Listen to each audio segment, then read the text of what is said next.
consistency is run by a bunch of investment bankers, and Morningstar's modus operandi.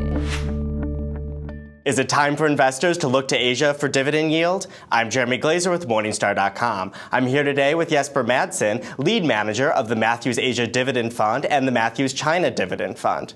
Jesper, thanks so much for talking with me today. Thank you.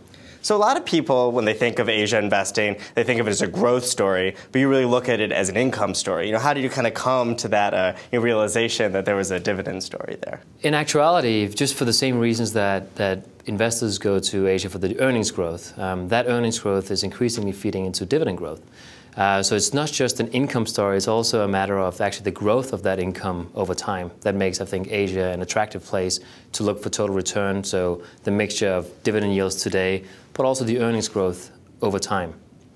So for instance, it may seem counterintuitive to most people, but Asian companies, if you look at it from a broad perspective like the MSCI Asia Pacific Index, it's a broad proxy for the region, the constituents within that index actually now pay out about the same as the S&P 500 constituents. So for instance, about $200 billion paid out in dividends by both of those, I would say, broad proxies for the economies in Asia and for the economy in the US.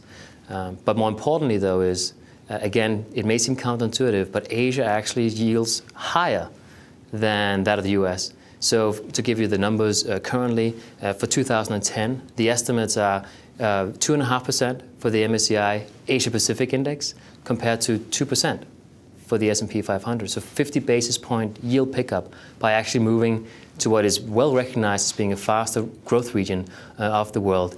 If you take out Japan from that index, you sit closer to 3%. Historically as well, you have been able to get that kind of yield pickup by going to Asia.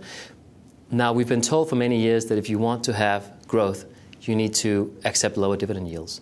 And that's actually where, again, Asia stands out. You have faster growth rates in the dividend. To give you some numbers on that as well, we froze the index constituents members back in 2002 for both the MSCI Asia Pacific Index and for the S&P 500. And then we ran basically an analysis of the dividend growth over a period from 2002 to 2008. And what we found was that dividends grew by 18% on an average annual basis in Asia, compared to 10% for the S&P 500.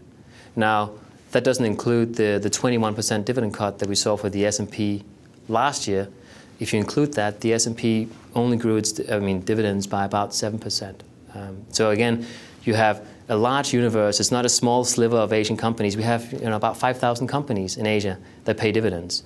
Now, all of them may not be attractive for a dividend investor, but that just gives you a raw sense of the number of companies we can work with. You have higher dividend yields, and then you have that higher dividend growth rate as well. At Morningstar, we feel it is important to schedule regular checkups of your investments. This is the reason we're pleased to announce Portfolio Monitor, a new and easier way to keep track of your investments. With a few clicks of the mouse, receive a monthly report that provides a comprehensive and customized summary of your portfolio, sent automatically to your inbox. Portfolio Monitor provides a concise digest of all the best features of premium membership. Become a premium member with our 14-day free trial to start receiving Portfolio Monitor today.